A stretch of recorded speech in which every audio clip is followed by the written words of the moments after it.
DC. Anna Giudice is the Crime Prevention and Crime Justice Officer in the Justice Section, Division of Operations in the UNODC headquarters in Vienna. Her current responsibilities inter alia include justice for children and victim support and assistance all around the world.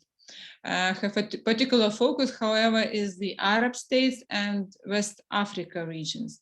Anna will expand our discussion with the wider perspective by going further than Europe and by presenting international standards as well as case studies from African continent. Dear Anna, please take the floor.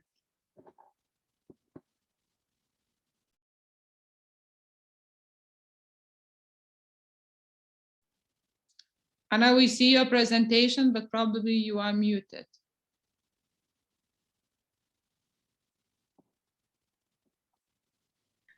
Thank you. I'm sorry. I was trying to find the mute button again. So you can see me and you can see my presentation. Is that correct? Yes, all now perfectly. Great. Thank you so much, first of all, for inviting me and UNODC to speak at this very interesting event. We are 2-3 weeks away from our crime congress, so we're a little bit in a crazy mode right now. You can imagine the event is now being mostly online, but it's still being in Japan. So we are in the middle of a lot of organizational aspects, but it's nice to have a break from that and focus on a little bit of substance. So again, thank you so much for the organizers. And I want to go directly into my presentation, given that we don't have so much time. Basically, I will sort of zoom out from what the conversation has been until now, very much focusing on the EU and EU law and EU practice. Of course, our old friend Benoit has already mentioned some of the international standards, but I will zoom in a little bit more onto those. I want to tell you, you will be able to get the presentation afterwards also on the website, so don't get afraid by all these texts that I've put on the screen. This is more for reference for people, further reference. So I want to talk a little bit about, well, mostly about the international standards, some of the challenges we see globally to quality legal aid for children, and a little bit about the work that we have done. And I'll give some examples of work in the regions that you cited. So of course, as I mentioned, Benoit has already mentioned the main international instrument, the CRC, and the new general comment are of course key in this area. And also the importance given to access to legal aid in the Sustainable Development Goals. It's at the heart of the equality requirement and of the overarching objective of the 2030 agenda, which is to leave no one behind. So this concept of not just access to justice, but access to justice for all is extremely relevant to this discussion. It includes, of course, the poor, marginalized communities, groups with special needs and rights, and in particular, children, and particular groups of children that are at particular risk of being left behind. Obviously, children in conflict with the law, children in contact with justice systems, and children from particular minority groups or groups at risk. So then I want to go a little bit more in depth into UN standards and norms on legal aid and justice for children. And I think it's important to understand what UN standards and norms are. They have various titles, there are guidelines, there are rules, there are basic principles, but they are developed by countries. They're developed by member states through a very specific process where countries negotiate the content of the standards. They do not vote on them, and that's why they have consensual language. Sometimes we as human rights lawyers or as child rights experts feel that they might be too weak, but this is exactly the result of the consensus. So what is in these standards, and you know them, you know the Beijing rules, for instance, or the Riyadh guidelines, this is what the world in a way said that this is something we all should follow at the particular point in time. And of course they evolve. So some of them need updating or are no longer as relevant anymore. And I want to mention that we have a set of specific principles and guidelines on access to legal aid in criminal justice systems, which were adopted through this process and in 2012. They are the first instrument that are dedicated exclusively to the right to legal aid.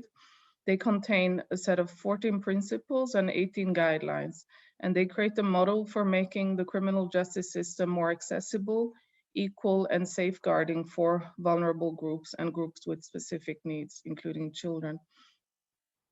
The principles and guidelines provide that states should put in place a comprehensive legal aid system that is accessible and effective, has a nationwide reach, and is available to all without discrimination at all stages of the criminal justice process.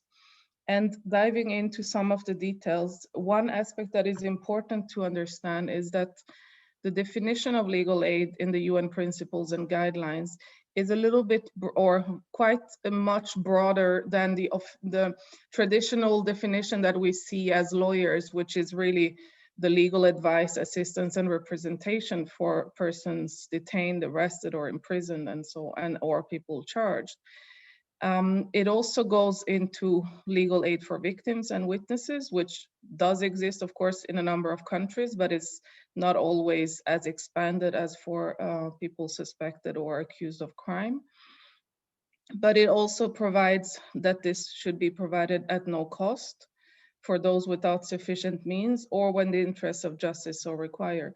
Again, these are traditional rules or standards, but it does go a bit further than what I've mentioned. But the second part that is important to see is that the definition also includes in legal aid the concepts of legal education, access to legal information, and other services that may be provided through alternative dispute resolution mechanisms and restorative justice. So for instance, what we see paralegals doing in many countries, or what the fact of having brochures providing legal information would be included in this broader definition of legal aid. There is a lot of content on children, in fact, in the principles and guidelines, and I think this is the result of very active experts that were involved in the process, both at the expert level and then at the government level, many of which are our colleagues working on child rights. So both the principles and the guidelines cover a lot of elements concerning children. So of course, when it comes to legal aid for persons suspected or charged with a criminal offense, there's a specific mention that children should have access to legal aid under the same conditions or more lenient conditions than adults. Principle 10, which is about equity in access to legal aid, also refers to the fact that special measures should be taken to ensure meaningful access to legal aid for women, children, and groups with special needs. And these should address the special needs of this group, including gender sensitive and age appropriate measures. Principle 11 basically is the legal aid in the best interest of the child. And it provides that legal aid provided to children should be prioritized. It should be accessible, age appropriate, multidisciplinary, effective, and responsive to the specific legal and social needs of children. Principle 13, which is about competence and accountability of legal aid providers, also specifically focuses on the fact that there should be mechanisms so that legal aid providers possess education, training, skills, and experience. And they refer again to the rights and needs of children. Guideline 10 is specifically about special measures for children, and you will recognize a lot of the international legal framework from the Convention on the Rights of the Child and other standards. So I'll not go into details on these, but they are basically, the principle is that states should ensure special measures for children to promote children's effective access to justice and to prevent stigmatization and other adverse effects as a result of their being involved in the criminal justice system. I think one of the aspects that you have also mentioned earlier in some of the conversations about the EU principles is the importance that the child's right should be determined in the presence of the child's parents or guardian, unless it's not considered to be in their best interest, but also that the measures that they're establishing measures to ensure that the proceedings are conducted in an atmosphere and manner that allow children to be heard directly or through a representative. And I think this is part of what we will hear, and we've heard already about what is child-friendly legal aid. And then under guideline 11 that establishes the setting up of nationwide legal aid systems, there is a specific definition, and this is the first time that we have it in an international standard of child-friendly legal aid. It's actually child-friendly and child-sensitive legal aid systems. And we have a number of details on what that means. And the definition is also in a footnote to this guideline. It includes aspects such as, of course, having dedicated specialized legal aid for children, adopting legislation, policies, and regulations, establishing legal aid service standards and professional codes of conduct, and the importance of having legal aid providers vetted if they are to provide services to children.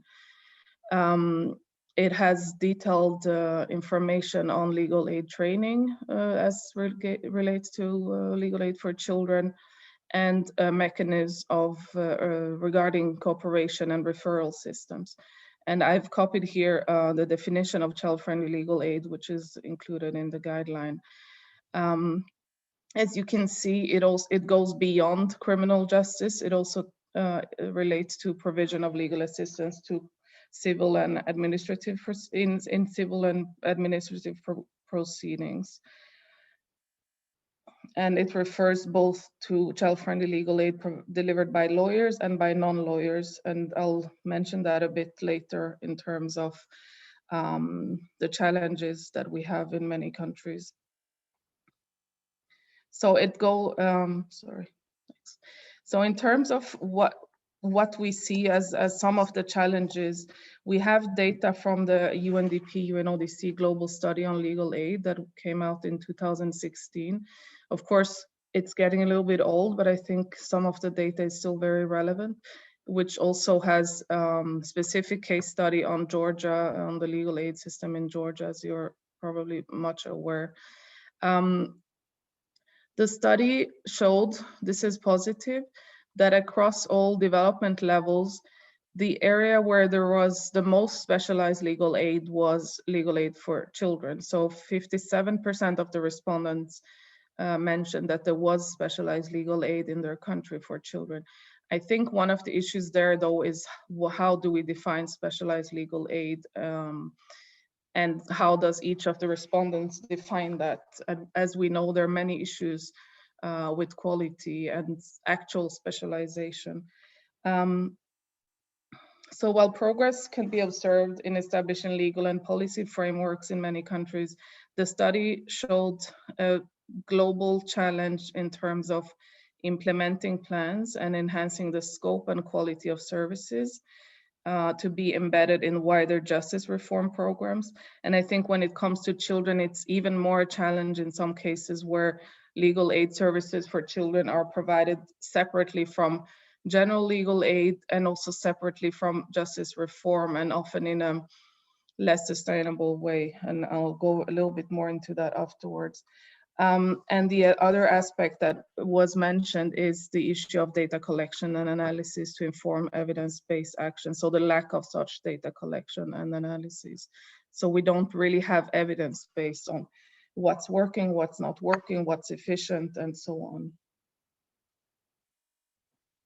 So as I mentioned, another of the main findings, and this is related to quality, is that globally people, respondents highlighted the lack of confidence in the quality of legal aid services, especially for poor and vulnerable groups. So you see it here, different regions, different levels, but even the region with the highest level of confidence has this, it's 79%, Eastern Europe and Central Asia, and going down to 28% in Sub-Saharan Africa. So clearly there's still lack of accessibility and lack of quality for particular groups of people that need legal aid the most, in fact. So what are some of the challenges that we see globally? Of course, lack of adequate legislation still in some places, in some countries, but also the lack of giving effect to existing laws. This is something that we see in many countries where the law might exist, but there's not the institutions in place or the capacity in place to actually implement them. Limited financial resources, inadequate number of lawyers. This is something that I also wanted to mention. In a number of countries, there's very small number of actual lawyers, and they're often concentrated in the capital and not in the other parts of the country. The poor quality of legal aid services I've already highlighted. In many countries, we still see an insufficient public awareness on how to access effective legal representation. And obviously, if you talk to about children, there will be even less awareness on some of these very technical aspects of how to actually access a lawyer. The issue of trust, I've already mentioned. I think there's a major issue on legal aid, in particular for children, when it comes to sustainability. So we see a lot of ad hoc programs trying to respond to the need of access to legal aid for children in detention or children in contact with the law in low-income countries that are funded by international actors, developed or delivered by international NGOs without necessarily a very strong sustainability plan. So that services provided, which is good, those children get access to legal aid at that moment in time, but the moment the funding goes away, there's very little system in place to continue supporting legal aid for children in a sustainable way. As I mentioned before, still a lack of actual quality specialization. So a service may be named legal aid for children, but that doesn't necessarily mean that there is specialized expertise and that people are trained on issues such as trauma, child development, the specific legal provisions that relate to children, for instance, child victims or children in conflict with the law. We also see that when it comes to victims, there is in general a lack of services. There may be services for particular groups of victims, but not for all victims of crime. There are gender issues in some countries. The legal profession is still very much male. In others, it's actually very much female. So, you know, there are issues for children to access services. And I'm only now talking about two binary genders. Of course, there is a whole issue of children who are LGBTQI receiving proper support and other groups at high risk of abuse. Often we also see that justice for children systems are seen as a less important part of the justice system in countries, so they lack sustainable resources. The professionals that are assigned to the child justice system might be the more junior ones, and they may be trying to move ahead in the career and move to a more important part of the justice system as soon as possible. Another issue that we still see in many countries is resistance and conflict between bar associations, other legal aid providers, ministries of justice, where, for instance, when we have this issue of very few lawyers, there's still a strong resistance by the bar association that other providers could be providing legal aid to children, like paralegals or other services that provide legal aid, like university law clinics, for instance. So finally, some of the good practices that we have recommended or highlighted in some of our publications are the following. There should be an identification of target areas for the provision of child-friendly legal aid based upon evaluation of the needs for child-friendly legal aid. And this evaluation obviously should be done in a substantive way, covering the whole country, for instance, because often we only look at certain zones of a country. There is an importance, of course, of coordination with other agencies and groups providing legal aid in order to minimize duplication of effort, as well as coordination with other service providers to ensure that children are linked into essential services. Ideally, there should be a creation of minimum standards for providers of child-friendly legal aid. Advocacy for comprehensive supported child-friendly legal aid programs, including government and non-government actors. Staffing and resources of legal aid delivery programs should include lawyers and non-lawyers. Provision of education, continuing education to staff service providers, and encouragement and support for those who provide direct services to children, much as we have in other professions, that you have a support system for those who provide the direct assistance. So just finally, these are some of the tools we've developed. So we have a full set of tools in the general area of legal aid. And then, of course, we have a full set of tools around justice for children, with a number of tools focusing on child victims and witnesses of crime that I didn't mention, but of course we have the guidelines on child victims that also have some provisions on legal aid, and tools that we have developed in the area of juvenile justice. And finally, we have an interesting publication that is also a couple of years old, but I think it's still really relevant, and that is the Child-Friendly Legal Aid in Africa, which was published with UNDP and UNICEF, and some of the content I used came from there. And again, the handbook on quality of legal aid services is general, but it does have some guidance on child-friendly legal aid. I'm not going to have time to go into details of the countries, but I think from the examples I mentioned, some of the concerns have come out. And I just want to give one example of work that we've done in the Sahel region in Niger, and some of the challenges we face. So one of the challenges in Niger is, of course, the number of lawyers, very few lawyers, and most of them in the capital. There's what we have done there is we have been working on training the existing lawyers that are listed with the juvenile judge, who has a list of, I think it's 20 lawyers that he can call upon when there are serious cases coming to him.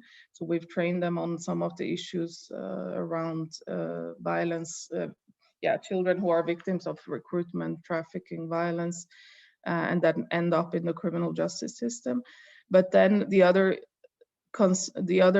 sort of provision in the law that the country has is that they have a provision that they're calling people commis d'office, which is normally in the French or Belgian legal system, a lawyer who is available to provide services. But in Niger, those are actually, they can be almost any civil servant. So it can be a teacher or even a nurse that has been assigned as commis d'office, just because there is this lack of legal professionals. So the idea is also to train those who will be providing some basic services to children. This is something we're planning for this year, and that would give us reach outside of the capital, and especially in the regions where a lot of children are coming in contact with law enforcement and security services because of alleged participation, let's say, in conflict or terrorism related offenses. So that's just an example of how we adapt to the setting. Thank you. I hope I wasn't too long. Thank you, dear Anna. Actually, we are very honored that people like you from UNODC find their time and join us to give a presentation in this international conference. It was interesting to have a wider view because at least in Europe, I think it's also common to other regions. We tend to focus on our area, our region, and we don't go further. So it was nice to hear about the other parts of the world as well and their problems there.